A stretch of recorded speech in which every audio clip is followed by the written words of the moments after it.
Buenas tardes. Good afternoon. Great Princeton class of 2018. Congratulations, huh?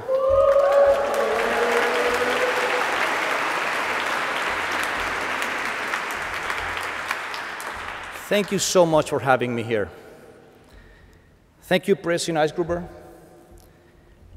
trustees, faculty, parents, family members, and friends. As I walked in, I remember 36 years ago, when I entered this chapel for the first time, then President Bill Bowen and many mentors, especially Professor Arcadio Diaz-Quiñones, welcomed us. So I want to thank them first, because they did what I call a remarkable job welcoming a young group of students in 1982. I am a member of the great class of 1986, and the second member of my class to speak at Baccalaureate. Both of us are featured on page 62 of our yearbook, the Nassau Herald, just one next to the other. We were both members of Quad Club.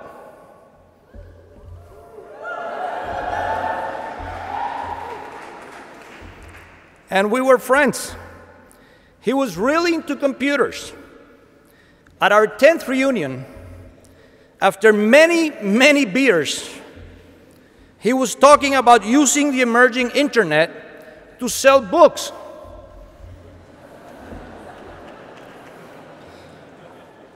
We all thought he was nuts. Well, you all know what happened. He's now the wealthiest man in the world, and I am not.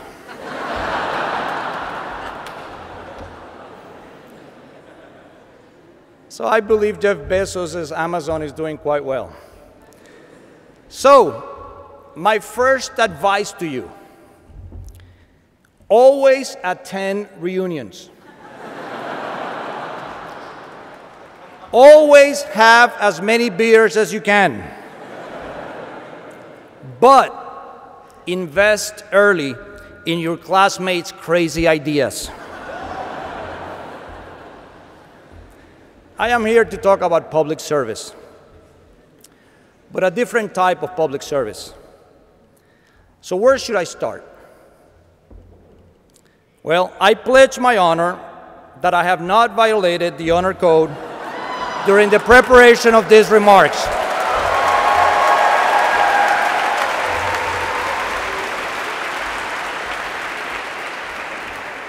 I know the whole controversy this year. I'm not going to go into that.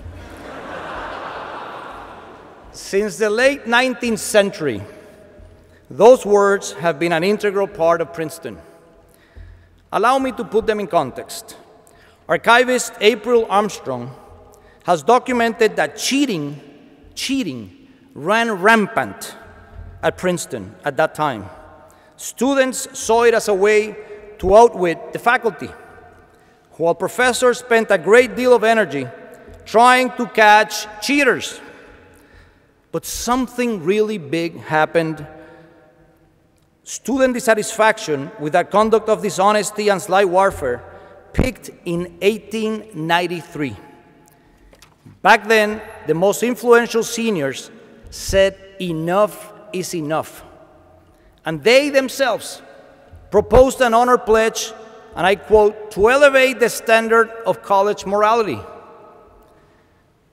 What do I love about that story? Our honor code was not imposed on students. The leadership, the courage, the vision came from the senior class. And they succeeded. Here we are, 125 years later, still embracing those words. It is a three-step process. First, a personal commitment to integrity and high standards of behavior. Second, a commitment to hold others accountable to a high standard of integrity. And third, it's a story about having the courage to act. You're about to depart Princeton. Believe me. In the polarized political and social environment of 2018, those words are more important than ever. They represent a commitment, a promise, and a responsibility to confront an old and dangerous disease that has destroyed many institutions and many nations in the past. A disease that is making its return with a vengeance. The culture of institutional lies, what is now called alternative facts. I decided many years ago that public service was a vehicle to help right what I believe is so wrong in America and Puerto Rico. Allow me to share with you my own roller coaster life in politics, law, and public service over the past 30 years, going back and forth between different worlds, from the beautiful island of Puerto Rico to the complexities of Washington, D.C., from many states of the Union to countries in Latin America. I am the son of Carmen, a wise Latina born and raised in Puerto Rico. My mother attended college in Massachusetts in the 1950s, at a time of profound racism in America. I am also the son of Mohinder, an Indian man, a Punjabi Sikh from Mirpur in northern India. His parents, siblings, and entire village were massacred in 1947 by Muslim troops during the cruel partition war between emerging Pakistan and India. But despite their painful experiences, and far from the hostility, hate, and resentment that they could have very well borne, I grew up in a home full of love, tolerance, and inclusion. My parents taught me to speak up for those who don't have a voice, and to love al prójimo, love thy neighbor. Before I was born, my mother and father briefly lived in Washington, D.C. On August 28, 1963, they joined thousands on the Washington Mall to listen to a young African American by the name of Martin Luther King. That passionate "I have a dream" speech is one of the most forceful, persuasive, and inspiring acts of defiance of a young generation trying to instill honor and integrity in this country's history. A simple yet compelling principle. What matters is the content of our character, not the color of our skin. It frightens me that 50 years later, the opposite notions seems to be resurging in today's United States. I was born in El Salvador in May 1964, so even Woody Woos can do the math on here.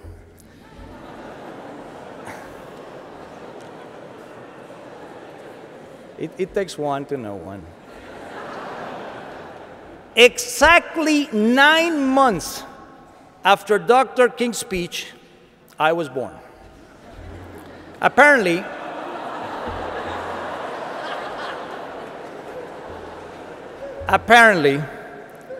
my parents took to the next level Dr. King's admonition that, and I quote, "This is no time to engage in the luxury of cooling off."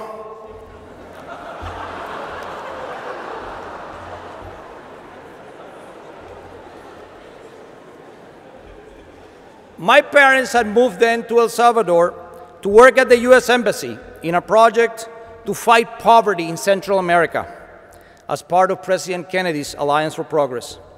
So I am a proud Puerto Rican, conceived in Washington, D.C., born in El Salvador, with an Indian father and a Puerto Rican mother, and I married a woman from Panama. Imagine how much fun I have filling out the census form every 10 years. After Princeton, as President Eisgruber was saying, I spent a year in Chile.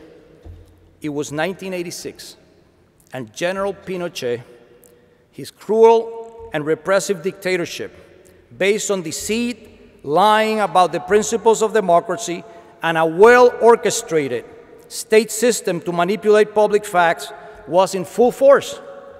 I worked part-time with the Vicaría de la Solidaridad, a Catholic Church effort to record human rights violations.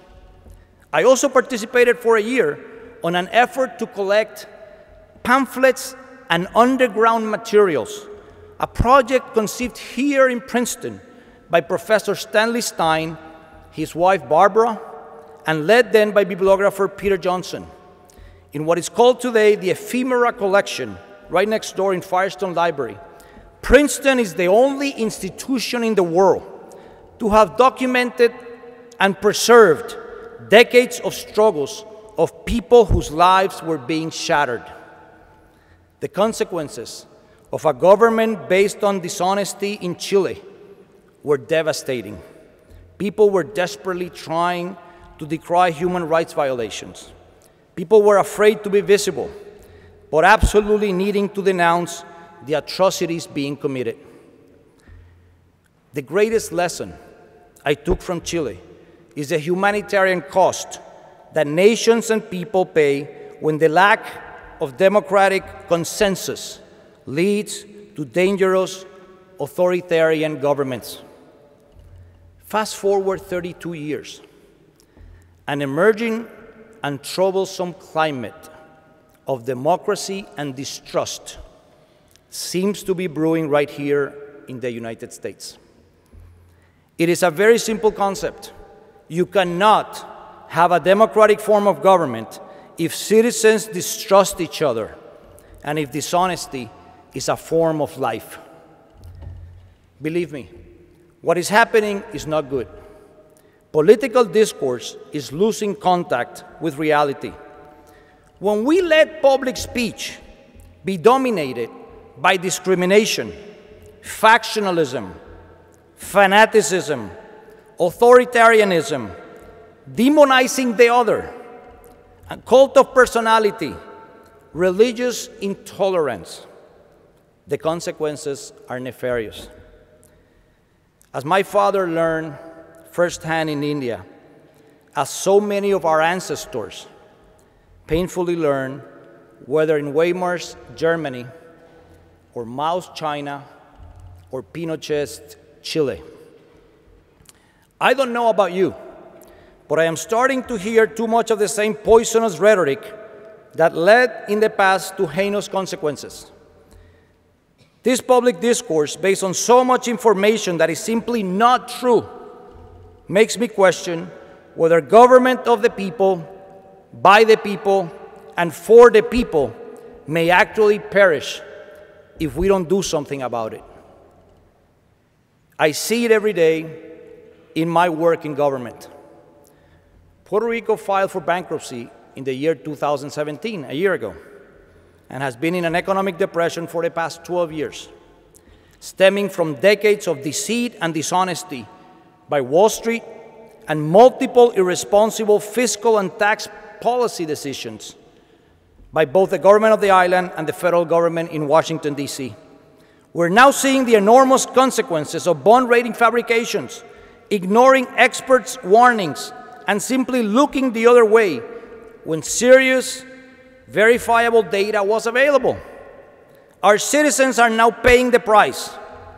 Draconian austerity measures are being imposed as we speak by the local government and an undemocratic oversight board imposed by Congress. Hundreds of thousands have left the island. The lesson is loud and clear. Lack of integrity has serious consequences. And then disaster struck. On September 20th, 2017, we were devastated by Maria, the most powerful hurricane to make landfall over the island. We did not have energy or running water for months. There are some families still waiting to get energy. Up in the mountains, children died of leptospirosis after drinking contaminated water. The bureaucratic response by federal and state authorities has been not only shameful, but reprehensible and immoral. Many people were left to survive on their own.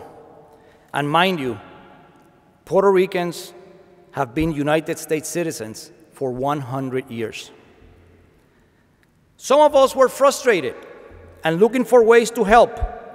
Without any knowledge of water filtration or plumbing, we bought over 100 cisterns and thousands of portable filters, borrowed a few trucks, and spent 3 months up there in the mountains installing them in churches, community centers, and close to water springs. With our makeshift system, we were able to produce over 350,000 bottles of water per day and save thousands of people from potential life-threatening stomach viruses. Let me thank one of your classmates, Diego Negron Richard.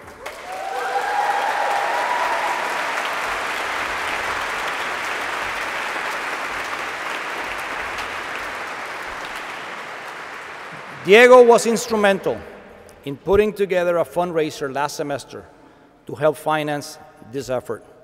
Gracias, Diego. Thank you very much, Diego. The New York Times reported back in November that instead of pledging support for a large-scale emergency relief plan, President Trump declared that Hurricane Maria was not a real catastrophe and complained that the storm had, and I quote, thrown our budget a little out of whack.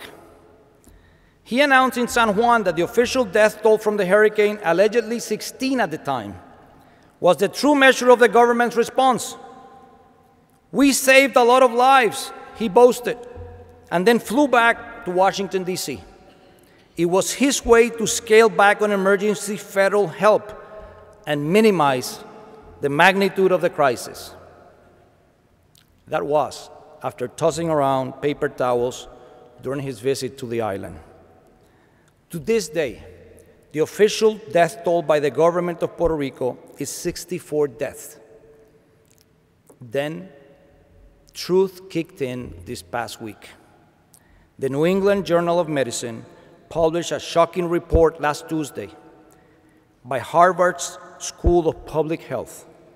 It estimates that 4,645 people died after Hurricane Maria.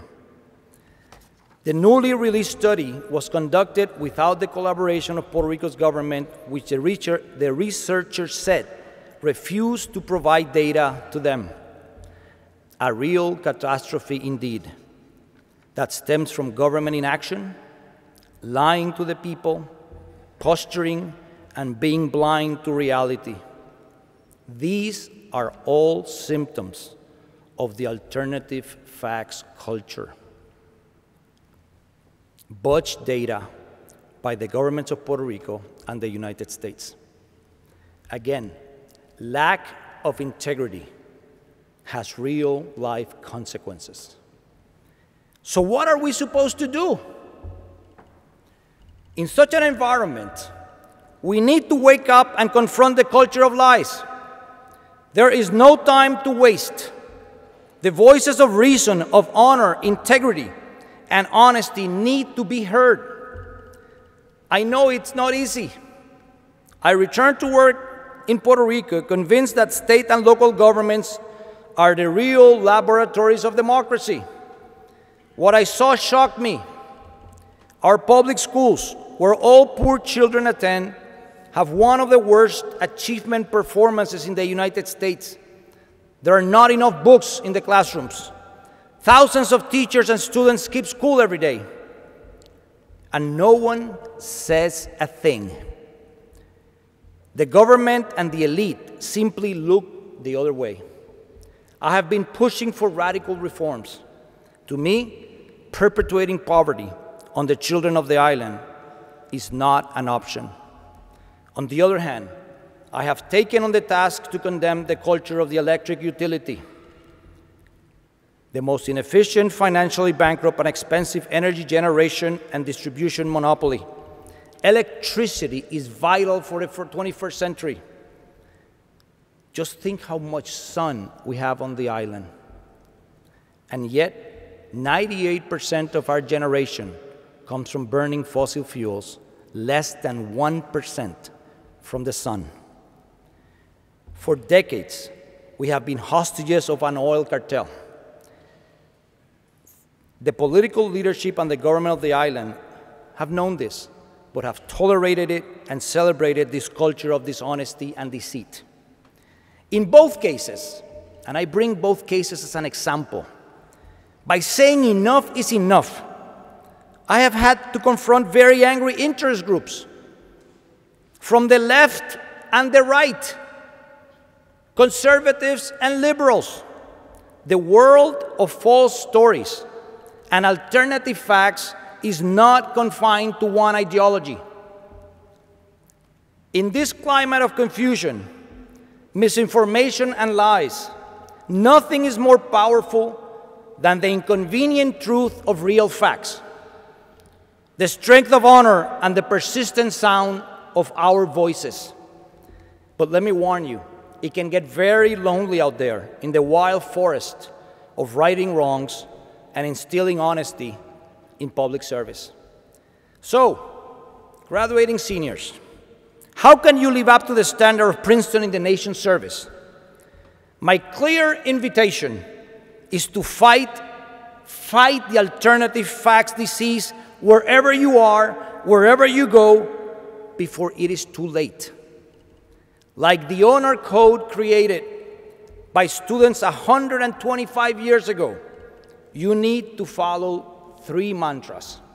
First, democracy needs from you a commitment to personal integrity. Verify the sources of information, ask the hard questions, and educate others to do so. You have had the best education in the world, and your generation has more access to technology and social media than any other before you. That comes with a responsibility to spread the truth. Second, you need to be brave and hold everyone else to your high integrity standards. Speak up, people, speak up. You have the tools to have a voice more powerful than any other generation. And finally, you need to be decisive. Act, and act quickly. As Woodrow Wilson once said, life does not consist in thinking. It consists in acting. Look around America today. There are fighters out there confronting the culture of lies and alternative facts, telling the truth and reporting violations of vital principles and values, just like Martin Luther King and other leaders of the civil rights movement did in the 1960s. Choose your cause and make your honest argument.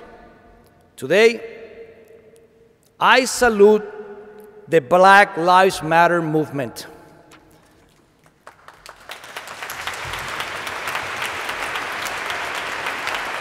Today, I salute the women all over the United States in the Me Too movement.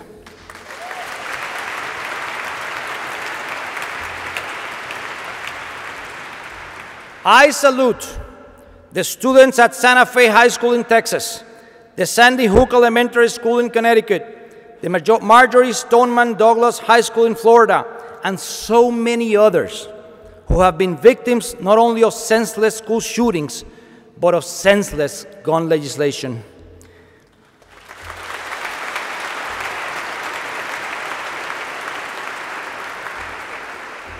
I salute from here President Eisgruber and Harvard's President Drew Faust, who 2 weeks ago urged Congress to stop absurd deportations and provide legal status for people from El Salvador, Haiti, Honduras, Nepal, Nicaragua, and Sudan. Thank you so much, President Eisgruber.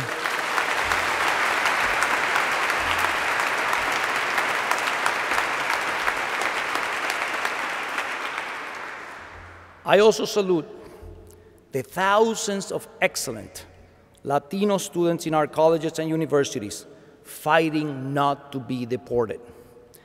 A democracy cannot flourish constantly pushing the buttons of nationalism, nativism, and xenophobia.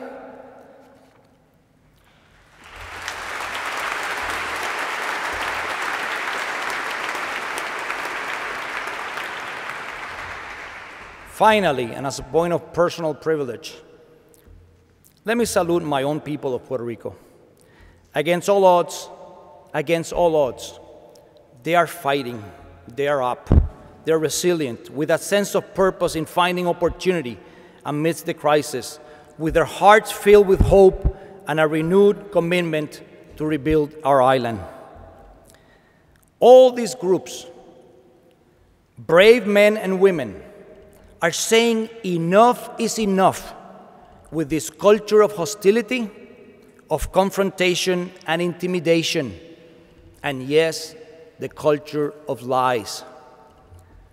Now put all of this together, and it feels like 1893 again. But this time around, you are the senior class. We urgently need you to foster a national honor code to stop this alternative facts disease that is weakening democracy. My hope is that at the baccalaureate ceremony 125 years from now, at the year 2143, they will celebrate the great class of 2018, whose members had the vision and the courage to take the moral leadership to do what was right for the world. El silencio no es opción. Silence is not an option. So class of 2018, denounce what needs to be denounced, fix what is broken, right what is wrong, and do not allow anyone, regardless of their agenda, to use false data and pretenses to confuse citizens and weaken democracy. Be the vital voices to restore democratic principles. Don't look elsewhere. It is you, the great class of 2018. Hablen, seniors, hablen. Speak up, seniors, speak up. Show the world what having honor is all about, what an honor code is and how it works. You must become the generation to restore honor in America and the world. There is nothing more honorable than making people have hope in democracy again. You have the honor. Go live it. Go teach it. Go act on it. Congratulations on your graduation and all the best for your future. Thank you very much. Muchas gracias.